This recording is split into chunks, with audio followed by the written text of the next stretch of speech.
वो आपसे जेलस हो, जो आपसे कमतर हों, जो आपका मुकाबला ना कर सकते हों, जो आपके लेवल पे ना आ सकते हों, तो उनका मेन काम ही यही होता है कि वो आपको परेशान करते हैं, वो आपको चिढ़ाते हैं, वो जानबूझ के ऐसी बातें करते हैं। अस्सलाम वालेकुम, उम्मीद है आप सब खैरियत से होंगे जी। तो मैंने एक वीडियो अपलोड की थी, गुस्सा कैसे कंट्रोल किया जाए उस पर। तो काफ़ी ज़्यादा लोगों ने मेरे से उस पर एक सवाल किया है जो कि मेरे पास यहाँ नोटेड भी है। अगर हमें कोई जानबूझकर गुस्से में लाए, नॉर्मली हम खामोश रहें और हम उसको जवाब ना दें, लेकिन वो हमें बार बार गुस्सा दिलाए, तो इस सिचुएशन को कैसे टैकल करना चाहिए।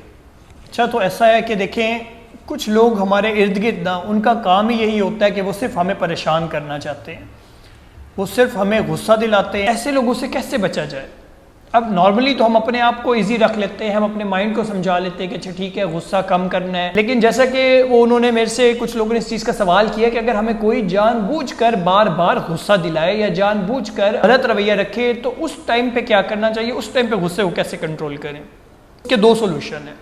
एक पहला सोल्यूशन ये है कि अगर कोई जानबूझकर आपके साथ मामलात ख़राब करता है, जो जानबूझकर ऐसी बातें करता है जिसको पता है कि यार इसको इस बात पर गुस्सा आएगा, वो ऐसी बातें करते हैं ताकि वो हमें चिढ़ा सके, हमें गुस्सा दिला सके। तो ऐसे लोगों का मेन मकसद होता है कि वो हमारा सुकून ख़राब कर सकें, वो हमारी खुशियाँ ख़राब कर सकें, हमारा मेंटल हेल्थ है उसको डिस्टर्ब कर सकें। तो उनका ये मकसद है, उन्होंने तो ये हरकत करनी ही करनी है।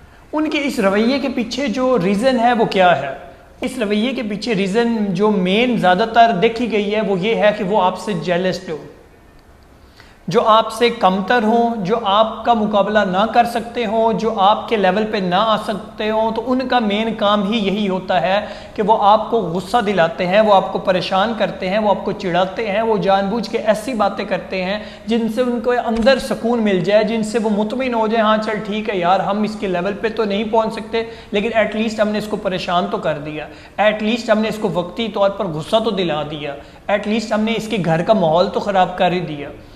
तो ऐसे लोगों से बचने के लिए दो हल हैं।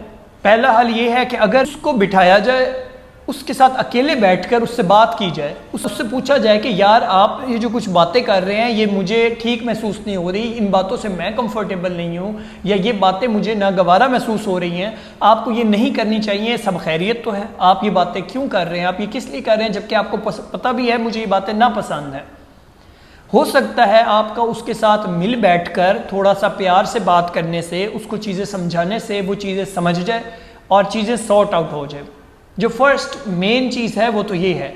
लेकिन अगर वो इसके बाद भी आपकी बात नहीं समझता, वो इसके बाद भी अपनी गलती ही नहीं मानता, वो कहता है जी मेरा तो वो मकसद ही नहीं था, वो जी बात ऐसे होगी, वो वैसे होगी, मैं तो फलाने को कर रहा था, तो फिर मतलब यही है कि वो बंदा ये चीज़ अगर बार बार दोहरा रहा है तो उसका मेन मकसद ही आपको परेशान करना है, आपको आपकी ज़िंदगी में खुशियाँ ख़राब करना है।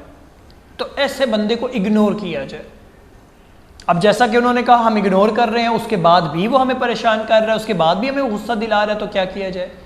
देखिए, अगर आप उसको इग्नोर कर रहे हैं, उसके बाद भी वो मसले कर रहा है, तो फिर यही हल है कि आप उसको वैल्यू ना दें, आप उसकी बातों को वैल्यू ना दें। आपको जब पता है कि यार मेरे इस बंदे ने वो बातें करनी है जिनसे मेरे मामलात ख़राब होते हैं, जिनसे मेरी मेंटल हेल्थ डिस्टर्ब होती है, तो आप उस बंदे की बातों को तवज्जो ही ना दें, आप उसकी बातों को टोटली इग्नोर करें। क्योंकि देखिए, मेन चीज़ आपका अपना सुकून है, मेन चीज़ आपका अपना पॉजिटिव रहना है, मेन चीज़ आपकी अपनी खुशियाँ हैं। तो अगर कोई बंदा आपकी खुशियाँ ख़राब कर रहा है तो आपका काम है आप उसको टोटली इग्नोर करें। उसकी प्रेजेंस आपकी लाइफ में मायने नहीं रखनी चाहिए, उसकी बातें आपकी लाइफ में मायने नहीं रखनी चाहिए। अगर हम किसी की बात को बहुत वैल्यू देते हैं, अगर हम किसी की बात को बहुत ज़्यादा तवज्जो देंगे, तो वह जानबूझकर मामलात ख़राब करेगा। तवज्जो सिर्फ उसकी बातों को दें जो आपका अपना है, उसकी बातों को तवज्जो नहीं देंगे जो आपका अपना है ही नहीं, जो सिर्फ आपको परेशान करना चाहता है। देखिए, आपकी फर्स्ट प्रायोरिटी जो है, आपकी मेन प्रायोरिटी है जो है, वो आपकी अपनी ज़ाती खुशियाँ और आपकी फैमिली होनी चाहिए। आप क्यों किसी को इतनी परमिशन दें, आप क्यों किसी की बातों को, किसी की ज़बान को, किसी के अल्फाज को इतनी परमिशन दें कि चंद अल्फाज आपके घर का माहौल ख़राब कर दें, आपको गुस्सा दिलाएं, आप में चिड़चिड़ापन ले आएँ। किसी को हमें इतनी इजाज़त देनी ही नहीं चाहिए। जो बंदा हमारे लिए वैल्यू रखता है वो हमारे अपने हैं, हमारी फैमिली है, बस हमारे अजीज़ हैं। और फैमिली में भी वही शामिल है जो आपसे प्यार करते हैं। हमारे लिए वही लोग वैल्यू रखने चाहिए जो हमारे से प्यार करते हैं, जिनको हमारी कदर है, जिनको हमारी रिस्पेक्ट है। बस अपने खुशियों की डोर कभी भी किसी नेगेटिव बंदे के हाथ में नहीं देनी चाहिए। अपनी फीलिंग्स की डोर कभी भी किसी नेगेटिव पर्सन को नहीं पकड़ाएं कि वो आपके साथ जिस तरीके का रवैया रखे उसको रखने दें, नहीं। हाँ, अगर आपको जब एक बंदा गुस्सा दिला रहा है, जब एक बंदा जानबूझकर आपके पैर के ऊपर पैर रख रहा है कि ये बंदा चिल्लाएगा, ये बंदा शोर मचाएगा, तो उस टाइम मेरा ये ख्याल है कि हमें शोर नहीं मचाना चाहिए।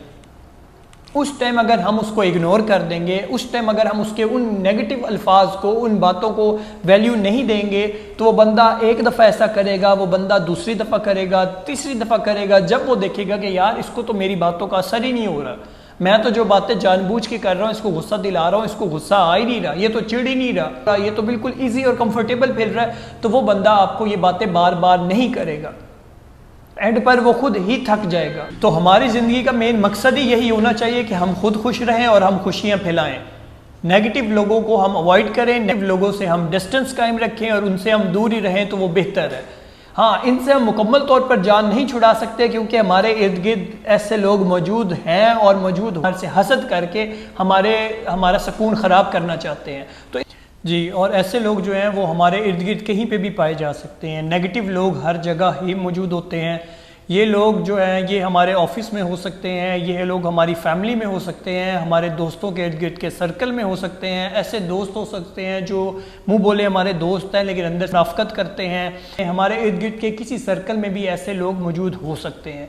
अब इनसे हमारा जान छुड़ाना ईजी नहीं होता, आप उनसे दूर नहीं हो सकते, डिस्टेंस क्रिएट अगर नहीं कर सकते तो उसका बेस्ट वे यही है इग्नोरेंस। और इग्नोरेंस सिर्फ इस बात की नहीं कि आप कहो कि मैं उसको इग्नोर कर रहा हूँ, मैं उसको जवाब नहीं दे रहा, तो बस ये मैंने इग्नोर कर दिया। नहीं, वो इग्नोरेंस आप जवाब नहीं दे रहे, ये तो इग्नोरेंस है ही सही, साथ साथ अपने माइंड से भी उनको इग्नोर करना है। बाहर से तो आप उनको इग्नोर करेंगे तो ये बेस्ट है, और जब आप उनको अपने माइंड में भी इग्नोर करेंगे, उनकी बातों को अपनी माइंड में भी वैल्यू नहीं देंगे, तो that is the best way of ignorance. Video को लाइक करें, चैनल को सब्सक्राइब करें, और मजीद आप चाहते हैं कि मैं जिस टॉपिक पर, जिस मौजू पर वीडियो बनाऊं तो उस पर आप कमेंट करें, तो मैं ज़रूर आपको हर लिहाज से गाइड करूँगा। Thank you so much.